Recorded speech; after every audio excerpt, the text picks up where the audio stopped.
قرآن مجید کی ایک آیے کریمہ،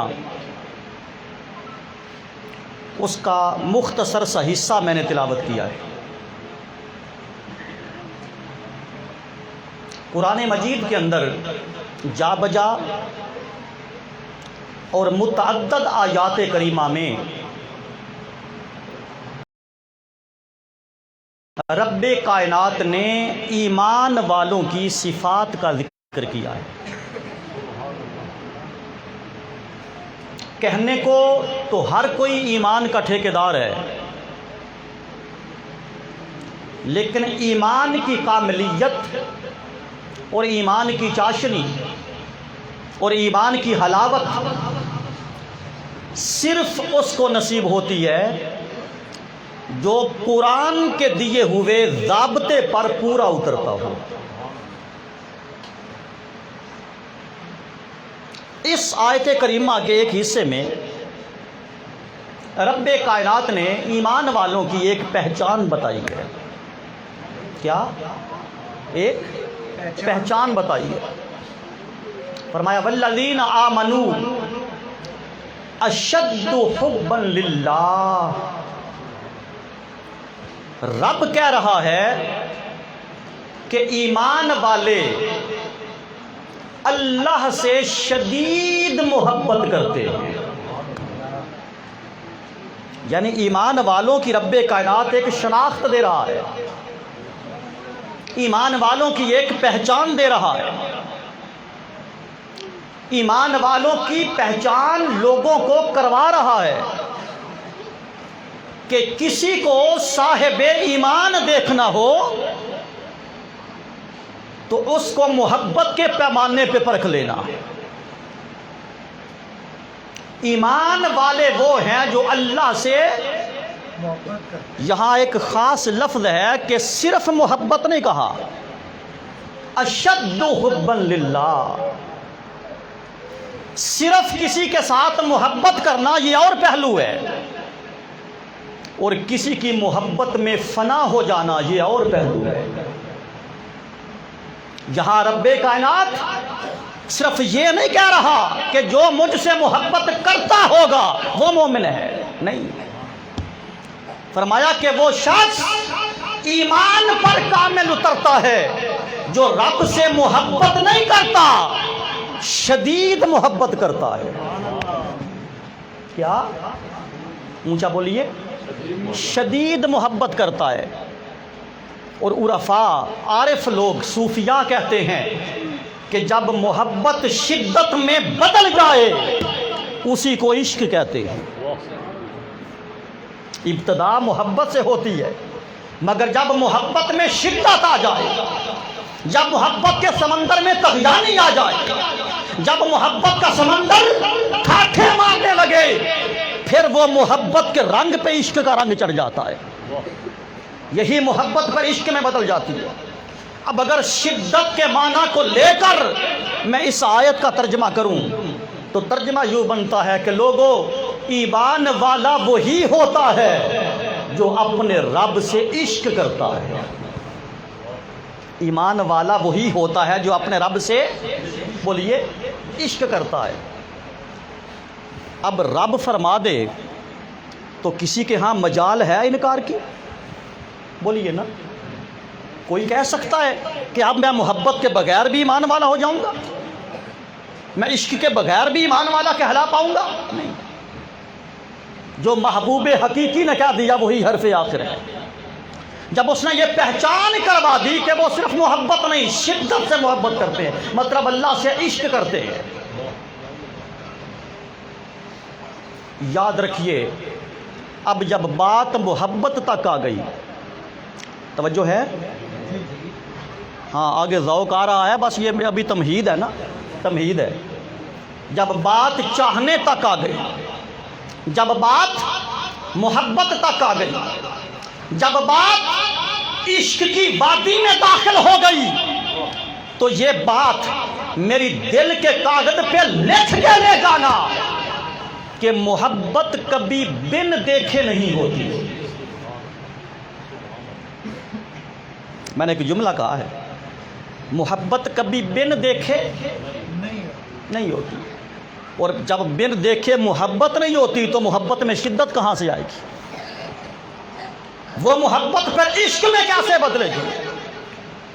اس محبت کے ہو جانے کے ہزار پہلو ہیں، لاکھوں پہلو ہوں گے، مگر آج کی ایک نشست میں کیونکہ وقت مختصر ہے میں فقط 3 پہلوؤں کا ذکر کروں گا۔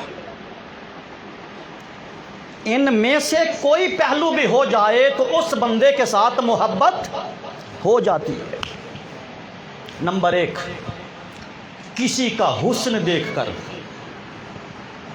ذرا بات کو سمجھتے آئیے، پہلا محبت کا آغاز کہاں سے ہوتا ہے؟ کسی کا حسن دیکھ کر۔ زلیخا یوسف علیہ السلام کی کوئی رشتہ دار نہیں تھی، زلیخا یوسف علیہ السلام کے چاچے کی پتر نہیں تھی، کوئی تعلق دور دور تک نہیں تھا۔ اگر زلیخا یوسف علیہ السلام کی محبت میں ڈوب گئی اور تن من دن قربان کر دیا، وہ کسی اور وجہ سے نہیں تھا، فقط حسن یوسف کی وجہ سے تھا، وہ فقط حسن یوسف کی وجہ سے تھا۔ بات یہاں سے شروع کر رہے ہیں، انشاءاللہ مدینے تک جانا ہے، بس توجہ رکھیے گا۔ تو پہلا پہلو، پہلا ضابطہ یہ ہوتا ہے کہ کوئی جتنا حسین ہوتا ہے اس کے ساتھ محبت ہو جاتی ہے، اس کے ساتھ محبت ہو جاتی ہے۔ دوسرا پہلو بڑا دل نشین ہے۔ محبت اس لیے بھی ہو جاتی ہے کہ اگر اگلا آپ کے ساتھ محبت کا برتاؤ کرے، میری بات کی سمجھ آ رہی ہے؟ اگر اگلا بندہ آپ سے محبت کا برتاؤ کرتا ہے تو یقیناً آپ بھی اس سے محبت کا برتاؤ کریں گے۔ اگلا مسکرا کے سلام لیتا ہے تو آپ ماتھے پہ بل ڈال کے تو نہیں نہ لیں گے، اگلا آپ کو کھڑے ہو کے ملتا ہے تو آپ اسے لیٹ کے تو نہیں نہ ملیں گے۔ یعنی محبت کا تقاضا ہے کہ اگر اگلا محبت کرے، محبت تو بڑھتی جاتی ہے جب سے آگے محبت کا جواب آنا شروع ہو جاتا ہے، جواب آنا شروع ہو جاتا ہے۔ اور تیسرا پہلو محبت کا، میں نے کہا تھا 3 بتاؤں گا، اس کی بھی تفصیل آنی ہے، ابھی تو میں ہیڈ لائن دے رہا ہوں، خبریں تفصیل میں آ رہی ہیں، ابھی تو میں نکات دے رہا ہوں جس میں میں بولنا ہے۔ نمبر 1 حسن، نمبر 2 اگلے کی محبت، نمبر 3 سخاوت۔ آپ مجبوری کے عالم میں کیا کسی کے دروازے پہ جائیں، بھائی بیوی بیمار ہے، بچہ بیمار ہے، ادھار 1000 روپیہ چاہیے، کل کو پلٹا دوں گا، اور اگر آپ کو علم ہو کہ ہے بھی مالدار پیسے والا ہے لیکن وہ آپ سے انکار کر دے تو کبھی پلٹ کے اس کے پاس جانا پسند کرو گے؟ بولیے۔ اور بے شک ایک ریڑھی لگانے والا ہو، مزدوری کرنے والا ہو، اگر وہ مشکل وقت آپ کا ساتھ دے دے تو اگر آپ کا خاندان اچھا ہوا نا، کیونکہ یاریاں نسلی نبھاتے ہیں، بد نسلیں نہیں نبھاتے، عہد و پیمان نسل والے نبھاتے ہیں۔ اگر نسل میں طہارت ہوئی تو اس کا کبھی احسان زندگی میں آپ بھول سکتے؟ بولیے۔ کتنی چیزیں ہو گئی؟ 1 حسن، 1 اگلے کا رویہ محبت، تیسری سخاوت۔ آؤ تھوڑا تھوڑا میں ان تینوں کو کھولتا ہوں، تینوں کو کھولتا ہوں۔ اللہ کہتا ہے ایمان والا وہ ہے جو مجھ سے شدید محبت کرتا ہے، ایمان والا وہ ہے جو مجھ سے، تو محبت کی پہلی شرط حسن ہے، محبت کا پہلا تقاضا حسن ہے، محبت کی داستان کی الف بے حسن ہے۔ جب تک محبوب کو دیکھا نہ جائے، محبوب کا چہرہ جب تک تکا نہ جائے اس وقت تک محبت پروان نہیں چڑھتی، اس وقت تک محبت پروان بولیے نہیں چڑھتی۔ آپ میں سے کتنے لوگ ایسے ہیں جنہوں نے خدا کو دیکھا ہے؟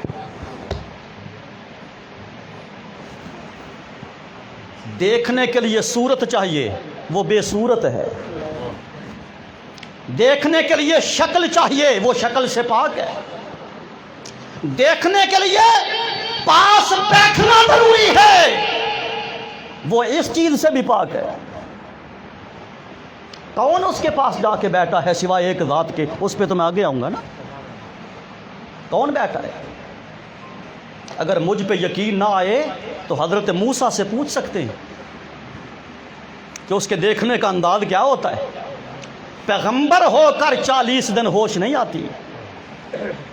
اس کائنات میں بس ایک نظر ہے جسے نگاہ مصطفیٰ کہتے ہیں، جس نے فرش پہ نہیں لامکا کی حدوں پہ بیٹھ کر محبوب کو بے پردہ اس قدر دیکھا کہ قرآن کہتا ہے کہ یار آنکھ جھپکنا بھی بھول گیا تھا۔ اس ٹکٹکی سے دیکھا، اس انداز سے دیکھا۔ معراج کے بعد حضور سے پوچھا تھا نا صحابہ نے، اب تمہیں حسن خدا بتانے لگا،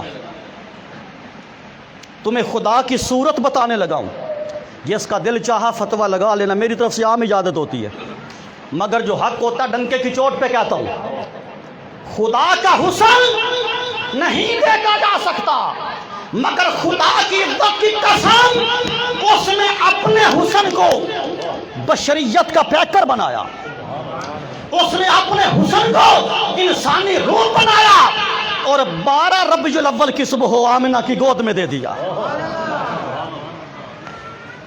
12 ربیع الاول کی صبح آمنہ کی گود میں دے دیا۔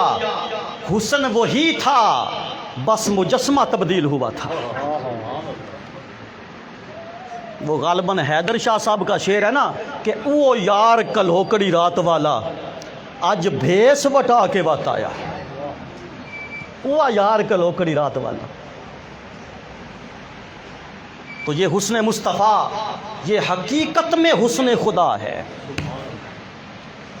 میں بات کر رہا تھا معراج کی، جب واپس آئے آقا علیہ السلام، اور میں پوری ذمہ داری سے جب بات بتا رہا ہوں، پوری ذمہ داری کے ساتھ، صحابہ کرام نے پوچھا یا رسول اللہ آپ نے اللہ کو دیکھا ہے؟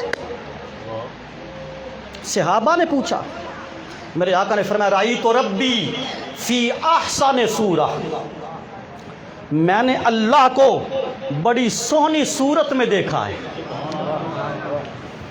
بھائی وہ تو صورت سے پاک ہے، آقا نے کس صورت کو دیکھا ہے؟ وہ تو شکل سے پاک ہے، آقا نے کس شکل کو دیکھا ہے؟ میرے نبی نے جلوے کا نام نہیں لیا، نور کا نام نہیں لیا، حدیث کے لفظ یہ ہے رأیت ربی، میں نے اپنے رب کو دیکھا فی احسن صورہ، پیاری سی منموہنی صورت میں۔ میں نے اپنے رب کو دیکھا پیاری سی، بولیے نا، میں نے اپنے رب کو دیکھا پیاری سی صورت میں۔ صحابہ کرام نے پوچھا یا رسول اللہ وہ صورت کیسی تھی؟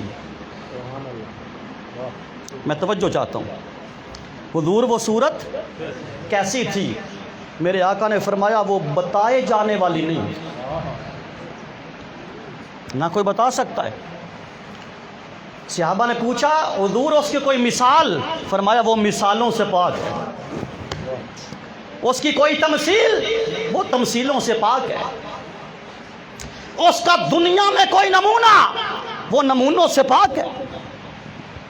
آپ کاریگر کے پاس جائیں نا، صوفہ بنوانا ہے، کیا یہ صوفہ بنوانا ہے تو کاریگر آپ کو نمونے دکھاتا ہے، وہ اصل نہیں ہوتی، وہ صوفے کا نمونہ ہوتا ہے۔ یا رسول اللہ کوئی نمونہ بھی ہے کائنات میں اس کے جلوے کا؟ فرمایا نہیں، وہ نمونوں سے پاک ہے۔ تاجدار کائنات ہر بات کا جواب دیے جا رہے ہیں۔ امام بغوی روایت کرتے ہیں رحمت اللہ تعالی علیہ، فرماتے ہیں صحابہ اٹھ کے جانے لگے۔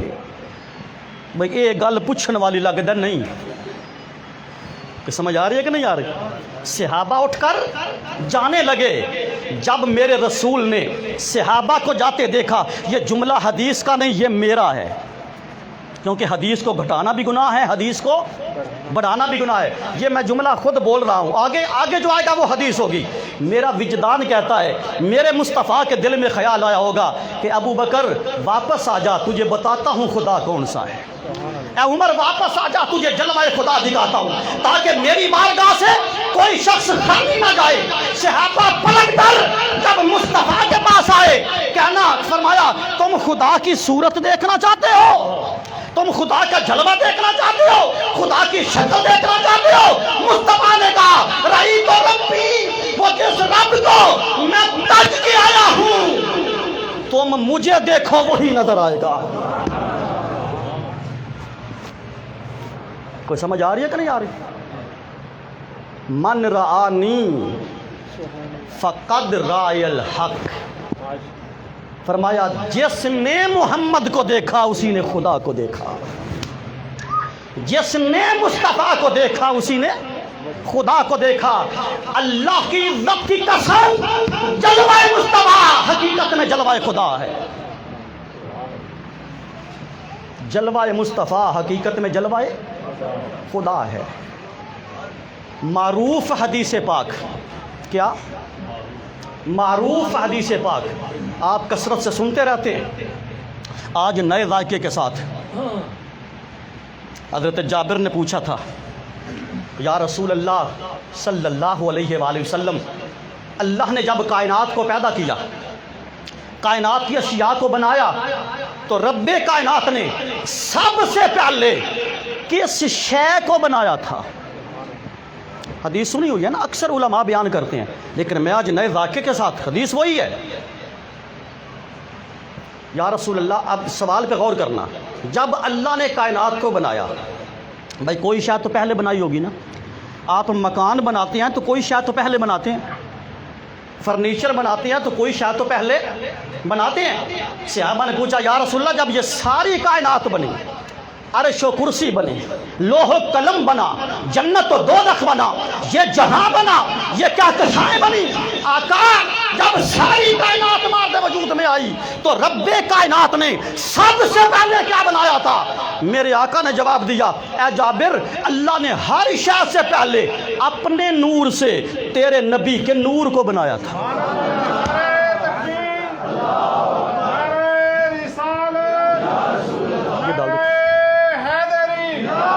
سب سے پہلے تیرے نبی کے بولیے نور کو بنایا تھا۔ اس وقت اللہ دے نور تو وکھرا بھی کوئی نور ہے، بولیے نا، رکھ دو، نور تو ایک تھا، رکھ دو، نور تو ایک تھا۔ میں آپ کو ایک مثال دیتا ہوں فتووں سے معذرت کے ساتھ، آج ہور لائن تے چڑھ گیا تے چڑھ دے رہی ہے، جو ہوئے گا مڑ ویکھی جائے گی۔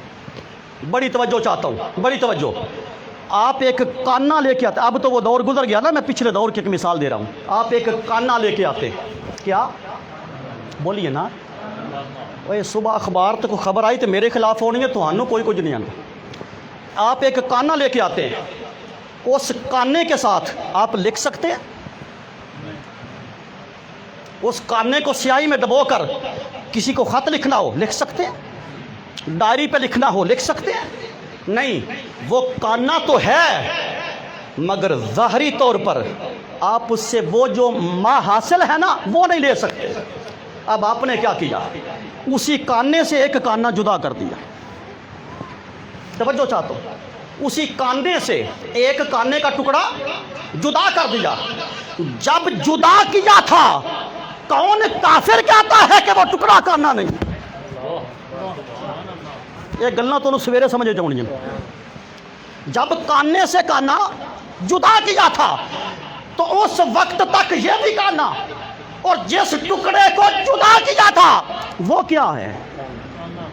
بھائی بول لینا، وہ کیا ہے؟ کانا۔ لیکن ابھی بھی وہ ماہیت آپ اس سے نہیں لے سکتے۔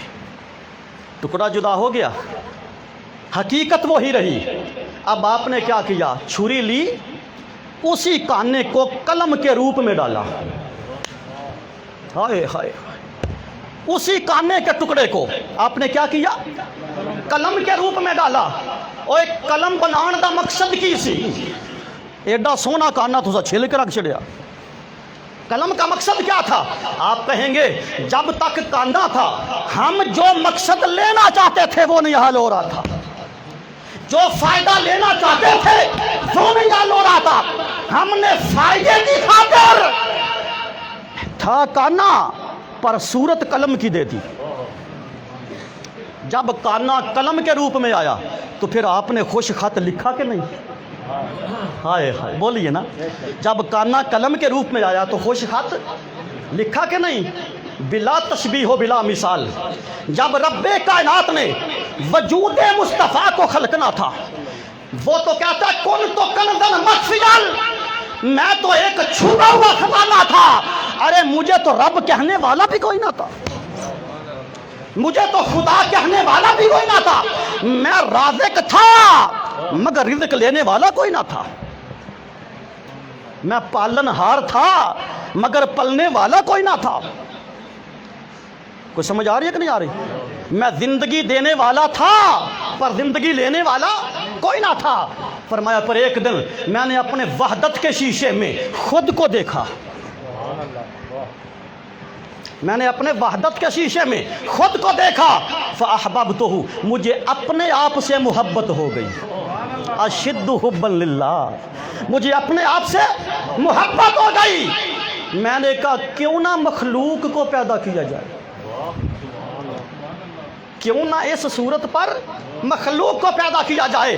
تو دوستان گرامی ذرا توجہ رکھیے گا، یہ جملہ چھاتی میں محفوظ کر کے لے جائیے گا۔ اپنے نور سے نور کو جدا کر کے جب جلوہ مصطفیٰ بنایا، جب جلوہ آپ کانے سے جو ماہیت حاصل نہیں کر سکتے تھے، اور رب چاہتا تھا کوئی صدیق اکبر بن جائے، رب چاہتا تھا کوئی فاروق اعظم بن جائے، رب چاہتا تھا کوئی عثمان غنی بن جائے، رب چاہتا تھا کوئی علی المرتضیٰ بن جائے، پر یہ سب کچھ بننے کے لیے پاس بیٹھنا ضروری تھا، اس کے پاس بیٹھا نہیں جا سکتا تھا۔ یہ سب بننے کے لیے دیکھنا ضروری تھا، اسے کوئی دیکھ نہیں سکتا تھا۔ فرمایا میرے مصطفیٰ ہوں گا میں پر جلوہ تیرا ہوگا، اب لوگ بیٹھیں گے تیرے پاس، پر جو تیرے پاس بیٹھ گیا سمجھو خدا کے پاس بیٹھ گیا۔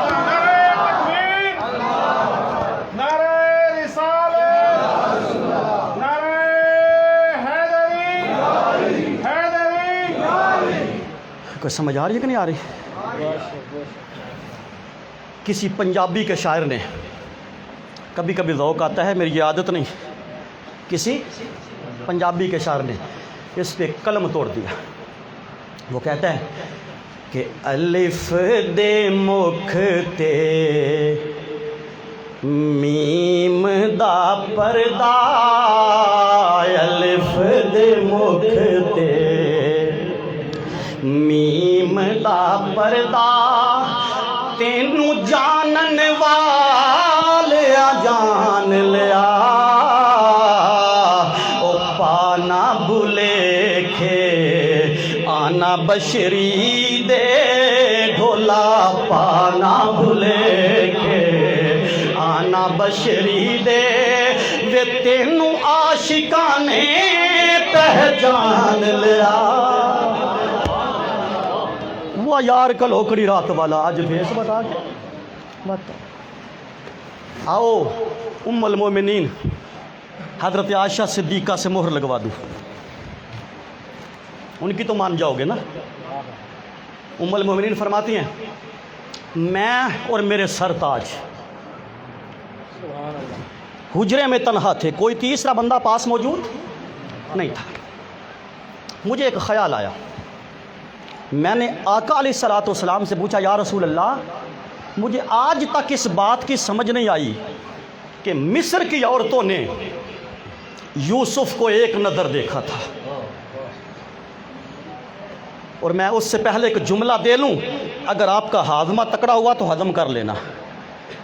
یوسف بڑے حسین تھے، کوئی انکار نہیں، حسن کے اپنے دور کے حسن کے بادشاہ تھے، ان کے ہوتے ہوئے دھرتی پر کوئی ایسا حسین نہ تھا۔ یہ ساری باتیں وجہ ہیں، لیکن امام فخر الدین رازی کا قلم اٹھا، آپ فرماتے ہیں خدا کی عزت کی قسم یوسف علیہ السلام کا حسن حسن محمد کی زکوٰۃ تھی۔ ہائے ہائے کہ زکوٰۃ سارے پیسے تو نہیں نہ دیں دے، 100 چو 2.5 روپیے کیا 100 تو 2.5 روپیے زکوٰۃ کی ماہیت ہے شریعت اسلامیہ میں۔ فرمایا کہ حسن یوسف میرے محمد کے جلوے کی زکوٰۃ ہے۔ تو آپ خود سمجھ لیں پھر حسن یوسف کیا ہوگا اور حسن مصطفیٰ کیا ہوگا۔ یہ گھر جا کے کیلکولیٹر پہ حساب خود لگانا، میں نے چونکہ آگے بڑھنا ہے، بڑی توجہ چاہتا ہوں۔ عائشہ فرماتی ہیں یا رسول اللہ مسئلہ سمجھا دو۔ ان کو مصر کی عورتوں نے ایک نظر تکا، ہوش کھو بیٹھی، پھل کاٹنا بھول گئے، چھریاں چل گئیں، انگلیاں کٹ گئیں، خون بہہ گئے۔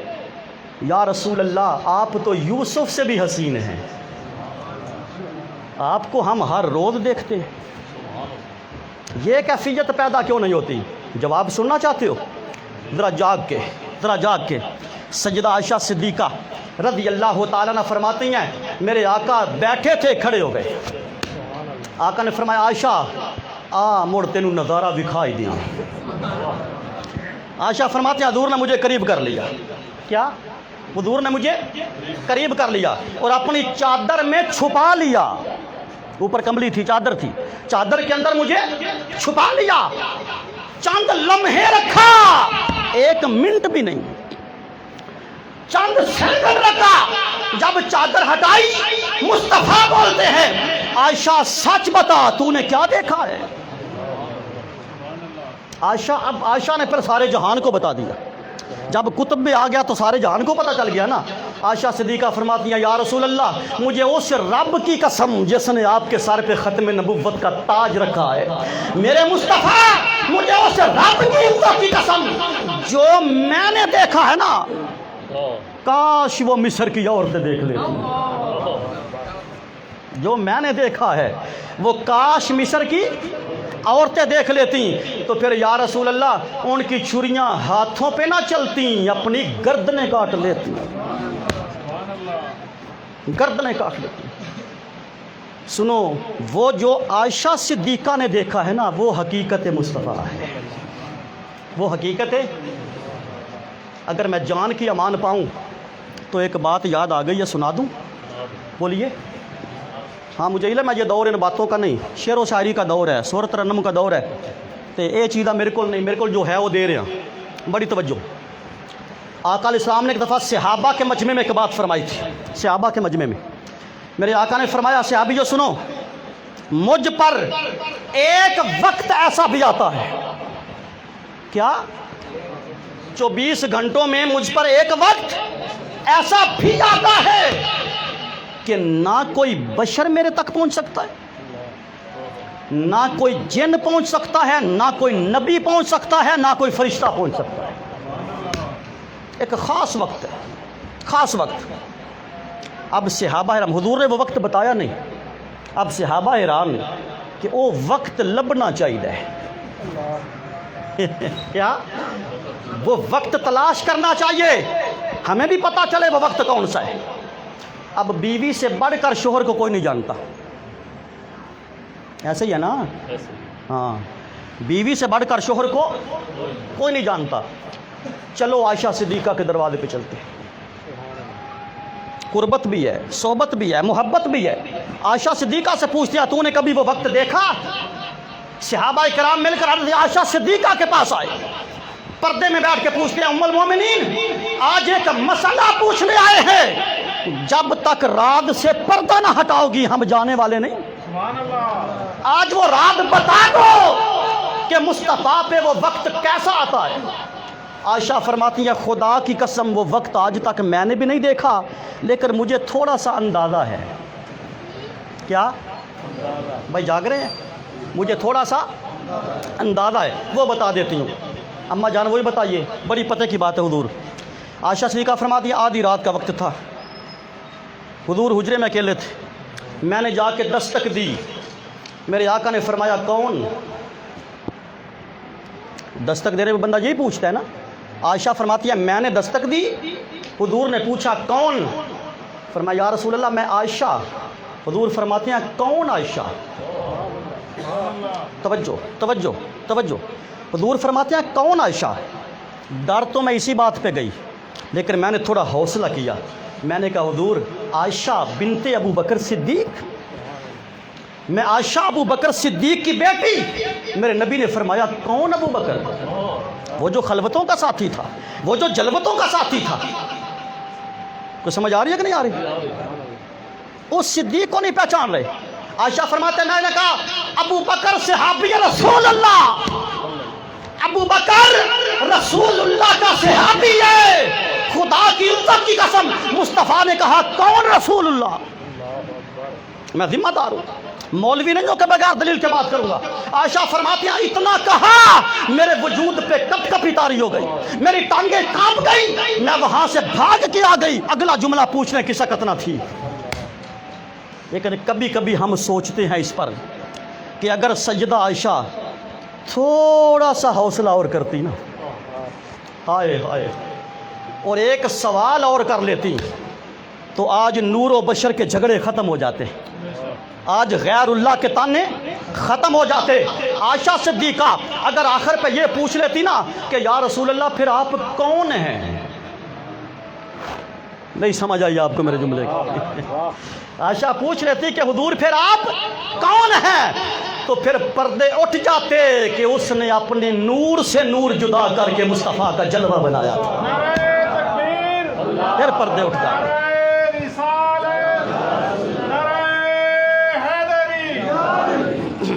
تو حسن کا پتہ چل گیا ہے کہ اصل حسن خدا کیا ہے، حسن مصطفیٰ۔ اگر میں اسی پہ بات کرتا رہوں تو ٹائم اسی پہ لگ جائے گا۔ میں چاہتا ہوں تھوڑا اور دوسرے دو پر بھی میں آپ کو تھوڑا چلو آج چسکا دے جاؤں، باقی تفصیل پھر کبھی صحیح۔ دوسرا میں نے کہا تھا اگلے کی محبت، کیا اگلے کا رویہ ہے محبت۔ آؤ میں صرف 2 باتیں سناتا ہوں کہ مصطفیٰ کو آپ سے کتنی محبت ہے۔ اب بات محبت کی ہے نا، حضور علیہ السلام کو آپ سے کتنی محبت ہے۔ 2 باتیں۔ حضرت ضیاء الامت پیر کرم شاہ صاحب رحمۃ اللہ تعالی علیہ وہ لکھتے ہیں، آپ فرماتے ہیں کہ ایک یہودی پہلوان تھا، مذہباً یہودی پہلوان تھا، وہ حضور کی بارگاہ میں آیا، آ کے کہتا ہے یا رسول اللہ میں آپ کا کلمہ پڑھنا چاہتا ہوں لیکن میری ایک شرط ہے، اگر وہ پوری کر دو تو میں کلمہ پڑھ لوں گا۔ میرا نبی کہہ سکتا تھا میں شرطاں لے نہیں آیا، پڑھنا ہی تو پڑھ، نہیں پڑھنا تو گھر جا۔ سمجھ آ رہی ہے کہ نہیں آ رہی؟ لیکن وہ رحمت للعالمین، آپ نے فرمایا بتا مجھے تیری ہر شرط قبول ہے۔ اس نے کہا جی پھر کپڑے اتاریں اور پیڑ میں آ کے میرے ساتھ کشتی لڑو۔ کیا کرو؟ وہ منو نہیں آکھ رہا، کسی پیر صاحب نو نہیں آکھ رہا، کسی علامہ صاحب نو نہیں آکھ رہا، نبیاں دے امام نو پہ آندا ہے میرے ساتھ کشتی لڑو۔ میرے آقا نے فرمایا آجا پیڑے چ میں لڑنے کے لیے تیار ہوں، میں لڑنے کے لیے تیار ہوں۔ اس نے جو دوسری شرط رکھی نا شاہ صاحب وہ بڑی عجیب تھی، وہ آج تک میری سمجھ میں نہیں آئی۔ اس نے کہا جناب دوسری شرط بھی سن لیں پھر گھول کریں گے۔ حضور فرمایا بتا دوسری کیا ہے؟ اس نے کہا جی کہ اگر آپ نے مجھے گرا لیا تو میں نے کلمہ نہیں پڑھنا۔ کر لو گل ہے نا، جان دو بکری شرط، اگر آپ نے مجھے گرا لیا تو میں نے کلمہ نہیں پڑھنا، شرط یہ ہے کہ میں آپ کو گراؤں تب کلمہ پڑھوں گا۔ میرے نبی نے فرمایا مجھے یہ شرط بھی قبول ہے۔ اب جب پہلوان دونوں آپس میں باتیں کرتے ہیں تو تیسرا بندہ تو نہ سن رہا ہوتا۔ اب صدیق اکبر کو نہیں پتا معاہدہ کیا ہو رہا ہے، اب عمر فاروق کو نہیں پتا معاہدہ کیا ہو رہا ہے، اب صحابہ کو نہیں پتا کہ معاہدہ کیا ہو رہا ہے۔ وہ تو جب اکھاڑا لگا ادھر سے تاجدار کائنات بھی آئے ایک پہلوان کی صورت میں، ادھر سے وہ یہودی پہلوان کی صورت میں آیا۔ بس ابھی کشتی شروع ہوئی تھی، میرا نبی جان کے گر گیا۔ توجہ، میرے رسول جان، میں محبت بتا رہا ہوں، میرے رسول جان کر گر گئے۔ وہ پشت پہ سوار ہو کے نعرہ مارتا ہے او مسلمانوں دیکھو میں نے تمہارے نبی کو گرا دیا ہے۔ صدیق اکبر تڑپ گئے، فاروق اعظم کی چیخیں نکل گئی، علی اور مرتضیٰ جیسے بول پڑے یا رسول اللہ یہ کیا کر دیا؟ فرمایا عمر چپ کر جا، اگر میرے گرنے کی وجہ سے، ہائے ہائے، اگر میرے گرنے کی وجہ سے کوئی دوزخ سے بچتا ہو تو محمد کو گر جانا بھی قبول ہے۔ ہائے ہائے، اگر میرے گرنے کی وجہ سے کوئی دوزخ سے بچ جائے تو محمد کو گرنا بھی قبول ہے۔ بتائیے یہ سب کچھ مصطفیٰ نے محبت سے کیا تھا یا نفرت سے کیا تھا؟ تو جب اگلی محبت کا معیار یہ ہو تو پھر اشد حب للہ سمجھ میں آ جاتا ہے۔ وہ سمجھ آ رہی ہے کہ نہیں آ رہی؟ اس پہ ایک بات اور سنا کے میں تیسری صفت پہ آ رہا ہوں۔ ایک بات اور، آقا علیہ السلام کے لخت جگر حضرت ابراہیم علیہ السلام، یہ وہ ابراہیم ہے جس کو میرے نبی نے حسین پہ قربان کیا تھا۔ وہ حدیث سنی ہے نا، میں وہ نہیں، اس طرف نہیں جانا چاہتا کیونکہ میلاد کا میں ماحول کو افسردہ نہیں کرنا چاہتا، خوشی کا موقع ہے۔ توجہ، تو آقا ابراہیم سے اکثر فرماتے تھے ابراہیم تیرا میں بڑا مول دیتا ہے، حسین پاک سے فرماتے تھے تیرا بڑا مول دیتا ہے، تو یہ نانے مول دیتا پر نواسے بھی مڑ گھٹ تو نہیں نہ کی تھی، انہیں بھی تو مڑ مول دین دی حد کر دی تھی نا۔ تو ابراہیم وصال کے قریب آ گئے، بیمار ہو گئے۔ ام المومنین نے پیغام بھیجا گھر سے کہ حضور سے کہیں کہ آ کے دم کر جاؤ، ابراہیم بیمار ہے۔ اب ام المومنین کو یہ شاید خبر نہ تھی کہ سودا ہو چکا ہے، لین دین ہو چکا ہے، بھئی میں حسین کو نہیں دینا چاہتا، میں ابراہیم دے دیتا ہوں۔ حضور نے فرمایا اب وہ دم سے اوپر چلا گیا ہے۔ دوسری بار پھر بندہ آیا، حضور اس پہ وقت نزا آ گیا ابراہیم پر، ابراہیم جانے والا آپ کا بیٹا، آپ اٹھ کے گھر گئے۔ یہ بات سر کے کانوں سے نہیں، دل کے کانوں سے سنیے گا اور پھر سوچئے گا کہ جب وہ رسول ہو کر ہم سے اتنی محبت کرتا ہے تو ہماری محبت کا معیار کیا ہونا چاہیے؟ ہماری محبت کا معیار کیا ہونا چاہیے؟ ام المومنین فرماتے ہیں یا رسول اللہ آخری وقت ہے اور آپ نے فرما رکھا ہے، توجہ ہے بڑی قیمتی بات، فرمایا کہ آپ نے فرما رکھا ہے یا رسول اللہ کہ اللہ تعالیٰ نے ہر نبی کو ایک خاص دعا دی ہوئی ہے۔ ویسے تو نبی کی ہر دعا قبول ہوتی ہے نا، ہر دعا، لیکن بطور خاص اللہ پاک نبی کو ایک خاص دعا دیتا ہے، بھئی سونیا مانگ جو منگے گا عطا کروں گا۔ میرے آقا نے فرمایا ہر نبی نے وہ دعا دنیا میں مانگ لی ہوئی ہے، ہاں آدم سے عیسیٰ تک ہر کسی نے وہ دعا دنیا میں مانگی ہوئی ہے، لیکن میں نے ابھی تک نہیں مانگی۔ عائشہ صدیقہ فرماتی ہیں حضور آپ کے پاس تو وہ دعا والا آپشن بھی ہے نا، وہ خاص دعا والا آپشن بھی ہے، وہ دعا کرو اللہ ابراہیم کو بچا لے۔ میرے آقا کا جملہ سنیے، میرے آقا کا جملہ سنیے، بس حضور سے محبت کے لیے یہ ایک جملہ کافی ہے۔ تاجدار کائنات نے فرمایا عائشہ چپ کر جا، اس دعا کا نام نہ لینا۔ یا رسول اللہ اگر اس وقت مشکل میں وہ دعا کام نہیں آنی تو کب آئے گی؟ میرے مصطفیٰ نے فرمایا بھلے میرا بیٹا مرتا ہے تو مر جائے، مگر وہ خاص دعا میں نے معاشر کے لیے اپنی امت کی بخشش کے لیے رکھی ہوئی ہے۔ ہاں جب ادھر سے محبت کا یہ تقاضا ہے تو ہم اپنے گریبانوں میں جان کے دیکھیں کہ ہماری محبت کس معیار پہ ہونی چاہیے۔ کس معیار ہے کہ نہیں آ رہی؟ میں تیسرے مرحلے پہ آ رہا ہوں اور اس پر بھی دو باتیں، اس پہ پھر گفتگو کا اختتام کریں گے۔ سخاوت، کیا یہ کائنات کے سارے سخی مل جائیں نا تو خدا کی عزت کی قسم مصطفیٰ کے قدموں کی دھول کے برابر کوئی سخی نہیں ہو سکتا۔ آپ کو معلوم ہے ایک واقعہ میرے ذہن میں آ گیا، لیکن جو اینڈ پہ بات بتاؤں گا نا وہ بس ساری تقریر پہ وہ مور لگ جائے گی۔ حاتم طائی کے پوتے نے سیدنا امام حسن پاک سے، یا ایک روایت کے مطابق سیدنا امام حسین پاک سے، بھائی ہمیں تو دونوں برابر ہیں، ہم کسی میں تمیز تفریق نہیں کرتے۔ شہزادے سے کہا میرا دادا بڑا سخی تھا حاتم طائی، جو آتا تھا جھولی بھر کے جاتا تھا۔